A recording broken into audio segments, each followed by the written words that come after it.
5 xil turdagi odam namoz o'qimasa bo'laverar ekan, ularga uzri bor ekanda. Bir zamonda bir boy bo'lar ekanda, juda ham bir qo'li ochiq, saxiy, hammaga yordam qilib yuradigan, axloqi ham bir go'zal, halim odamlarga nisbatan bir chiroyli muomala qiladigan. Lekin namoz o'qimas ekan. Bir kun shu imom huzuriga borib, "Ey hazrat" debdi, "Mana bilasiz, axloqim joyida, saxiyman, odamlarga ehson qilaman, sadaqa beraman, lekin shu namoz o'qiy olmayman. Shunga bir uzr topib bersangiz, nima qilsam bo'ladi?" Siz imom aytgan ekan, "Hazrat degan ekan, menga bir muddat vaqt bering.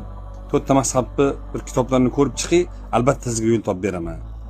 Biz xo'p bo'p deb ketgan ekan. Bir muddat vaqt o'tgandan keyin chaqirib, "Sizga men yo'l topdim." desa, "Xo'sh, nima ekan yo'li?" desa, 5 ta odam namoz o'qimasa bo'laverar ekan degan ekan.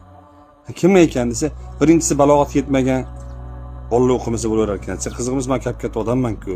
Siz shoshilmay ikkinchisini eshiting. Ikkinchisi nima ekan desa, ikkinchisi hayvonlarga mumkin emas ekan namoz o'qish, farz emas ekan hayvonlarga desa, xafa bo'lib, "Men odamman-ku, nima deganing bu?"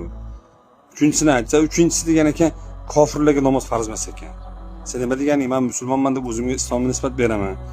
To'rtinchisini aytsa, to'rtinchisi degan ekan, aqli zaif jinnilarga o'qimasa bo'laverar ekan. "Sen nima deganing? Men aqlim, hushim joyida, sadaqalarni qiladigan, aqlim bilan maqtanadigan odamman" desa, beshinchisi ham bor ekan. Beshinchisi nima desa, o'liklarga farz emas ekan namoz degan ekan. Siz ham agar mana shu 5 tasidan bittasi bo'lsangiz, o'qimasangiz bo'laverar ekan.